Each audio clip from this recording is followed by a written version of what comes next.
Welcome to our channel and to the topic is parts of speech. आपको पता है कि जब भी हम इंग्लिश लर्न करते हैं तो उसके लिए बेसिकली जो है ये चीज़ें सेंटेंस हो गया, पार्ट्स ऑफ स्पीच हो गए और फॉर्म ऑफ वर्ब्स हो गई, यूज़ ऑफ आर्टिकल्स हो गया, ये बहुत ही इंपॉर्टेंट है।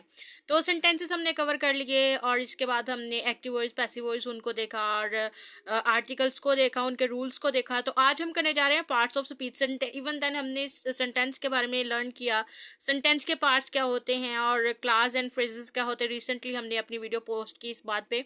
तो आज सीखेंगे पार्ट्स ऑफ स्पीच के बारे में। हमने बेसिकली जो है वो लर्न कर रखा है जी पार्ट्स ऑफ स्पीच कितने होते हैं। ठीक है, पार्ट्स ऑफ स्पीच जो हैं वो 8 होते हैं और हम उनके सिर्फ नेम याद कर लेते हैं, उनकी डेफिनेशन याद कर लें एंड दैट्स इट। लेकिन आज मैं सीरीज स्टार्ट करने जा रही हूँ पार्ट्स ऑफ स्पीच पे। आगे हम इनकी काइंड्स के बारे में लर्न करेंगे। फॉर एग्जांपल जैसे नाउन है, आगे नाउन की टाइप्स के बारे में हम लर्न करेंगे। ठीक है, तो आज से ये वीडियो जो है वो स्टार्ट हो रही हैं, तो हमारी इन वीडियोस को मिस मत कीजिएगा। लेकिन अगर आपने हम अभी तक हमारे चैनल को सब्सक्राइब नहीं किया तो सब्सक्राइब करें ताकि बनने वाली हर वीडियो का नोटिफिकेशन आपको मिलता रहे और हम और आप मिलकर आपके बच्चों की लर्निंग आसान बनाते रहें। तो पार्ट्स ऑफ स्पीच जो है वो कितने हैं? Noun, adjective, pronoun, verb, adverb, preposition, conjunction and interjection. So start करते हैं आज का lecture. Parts of speech. Words are divided into different kind of classes called parts of speech according to their uses. That is according to the work they do in a sentence.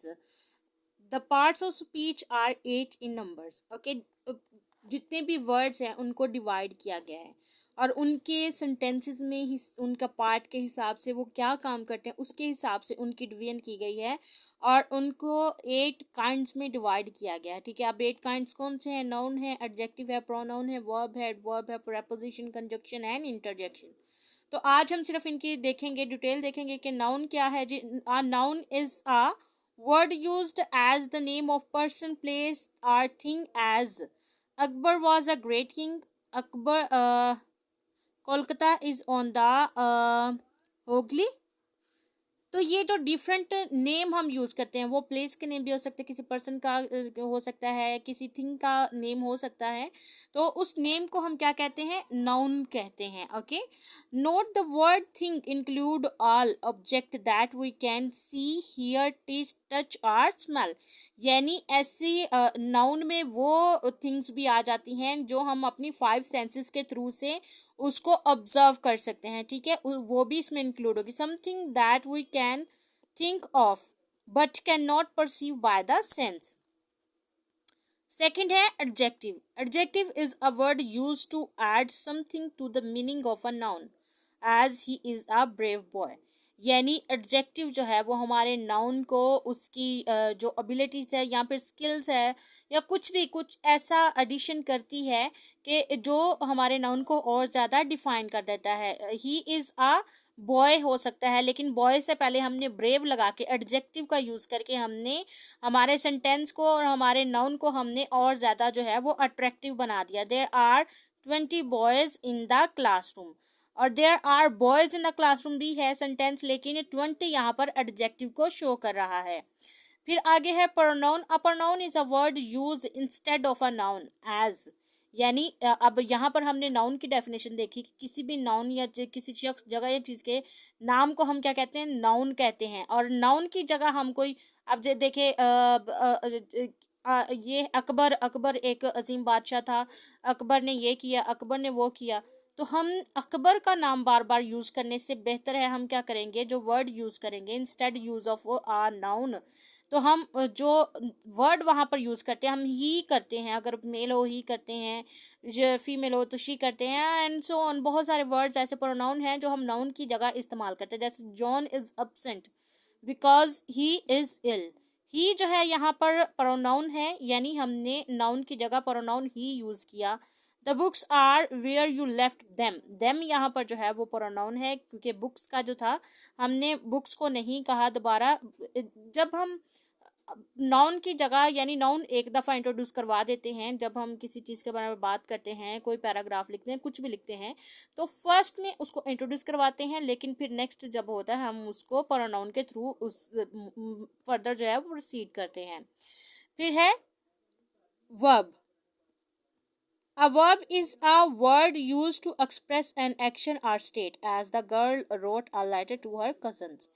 Verb जो होते हैं वो हमारे action को show करते हैं कि हम एक्चुअली काम क्या कर रहे हैं, ठीक है, वो काम करना जो है वो वर्ब कहलाता है। फिर आगे है adverb. An adverb is a word used to add something to the meaning of verb, an adjective or another adverb, as he worked the sum quickly. अब हमने देखा पहले के ऊपर जो एडजेक्टिव है, ठीक है, एडजेक्टिव जो है वो हमारे नाउन को फर्दर जो है वो डिफाइन कर देता है। यानी उस कोई तारीफ होती है, अच्छी हो या बुरी हो, कुछ भी हो, वो हमारे नाउन के बारे में होती है।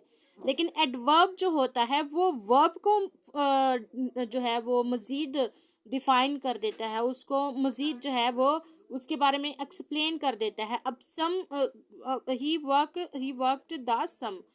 अब सम हमें पता है, सम वो क्वेश्चन कर रहा है, कुछ हल कर रहा है क्वेश्चन, लेकिन अगर क्विकली है तो क्विकली जो है वो हमारे सम्स के लिए है, सम्स को डिफाइन कर रहा है कि वो सम्स को क्विकली सॉल्व कर रहा है। ये हमारे ऑब्जेक्ट को नहीं, सॉरी, ये हमारे जो नाउन है उसको नहीं कर रहा, डिफाइन नहीं कर रहा, बल्कि जो वर्ब है, वर्ब के बाद एडवर्ब, एडवर्ब जो होता है वो हमारे वर्ब के साथ लिंक्ड होता है, ठीक है। She pronounced the word quite correctly, यानी हमने क्वाइट का वर्ड यूज़ करके हमने क्या किया, करेक्ट के साथ जो है वो हमारा वर्ब जो है उसको और ज़्यादा अच्छे से डिफाइन किया है। फिर है preposition. A preposition is a word used with a noun or a pronoun to show how the person or thing denoted by the noun or pronoun stands in relation to something else, as there is a cow in the garden। यानी prepositions क्या होती हैं, ये जो है वो relationship show करती हैं। show how the person or things denoted by the noun or pronoun stands in relation to something else। यानी कोई हमारा नाउन या फिर कोई भी हमारा जो सब्जेक्ट होता है वो किसी और चीज़ के साथ किस तरह लिंक्ड है, वो सेंटेंसेस को आपस में जोड़ने के लिए जो हम यूज़ करते हैं वर्ड, वो होता है preposition। यानी दो डिफरेंट चीज़ों को जोड़ना, एक सेंटेंस में लिखना, और उसके लिए हम जो वर्ड यूज़ करते हैं वो होते हैं preposition। There is a cow, ये काउ और गार्डन दोनों डिफरेंट थिंग्स है, लेकिन इन दोनों को हमने लिंकेज किससे किया, इनसे। तो ये preposition जो का काम होता है, ये जो डिफरेंट थिंग्स होती हैं एक दूसरे के साथ रिलेशन में हमने उनको जो है वो स्टैंड करना है, तो वो उन वर्ड्स को हम preposition कहते हैं। The girl is fond of music. A fair little girl sat under a tree। यानी ट्री और थिंग है, गर्ल जो है वो और है, लेकिन यहाँ पर जो है वो हमने दोनों को लिंक्ड किया किससे, अंडर से, preposition यूज करने के बाद। फिर आता है conjunction. A conjunction is a word use to join words or sentences as. अब देखिए यहाँ पर जो है वो और दो चीज़ों को हम जो है वो लिंक करते हैं आपस में, ठीक है। यहाँ पर दो सेंटेंसेस को हम लिंक करते हैं। कंजंक्शन में आपने याद रखना है, प्रेपोजिशन में हम दो डिफरेंट चीज़ों को लिंक देते हैं, लेकिन कंजंक्शन में हम दो टेंसेस को जो है वो सेंटेंसेस को जो है वो आपस में लिंक करते हैं। कैसे, Rama and Hari are cousins, यानी ये दो पर्सन डिफरेंट हैं, एक जैसे हैं, लेकिन हमने उनको जो है वो लिंक दिया, हमने जोड़ दिया है उनको एंड के साथ। 2 and 2 मेक 4, एंड फिर का एंड का फिर हमने इस्तेमाल किया, I run fast but missed the train.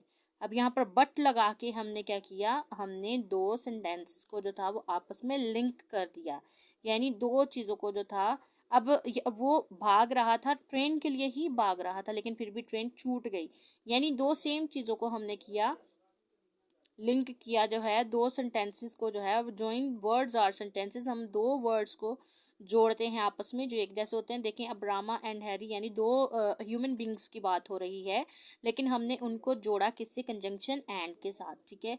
2 and 2 यानी 2 and 2 दोनों सेम थिंग हैं, लेकिन हमने इनको जोड़ना है, हमने इनको ज्वाइन करना है, इसलिए हमने कंजंक्शन का यूज़ करना है। और यहाँ पर अगर आई रन फास्ट भागा है, ये अंडरस्टूड है कि वो किसके लिए, किसी चीज़ के लिए भाग रहा है, तो वो अपनी ट्रेन के लिए भाग रहा है। लेकिन हमने इन दोनों को, उसके भागने को, ट्रेन को जो है वो किसके साथ ज्वाइन किया, बट के साथ हमने ज्वाइन किया। तो ये होते हैं कंजंक्शन।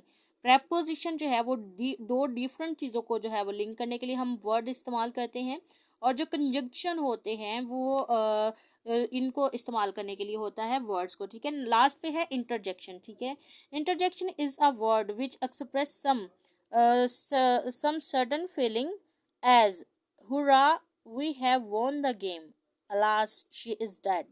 इंटरजेक्शन जो होते हैं वो वर्ड्स होते हैं जो कि हमारी फीलिंग्स को एक्सप्लेन करते हैं, हमारी फीलिंग्स को एक्सप्रेस करते हैं। तो इस तरह से ये पार्ट्स ऑफ स्पीच हैं। जब भी हम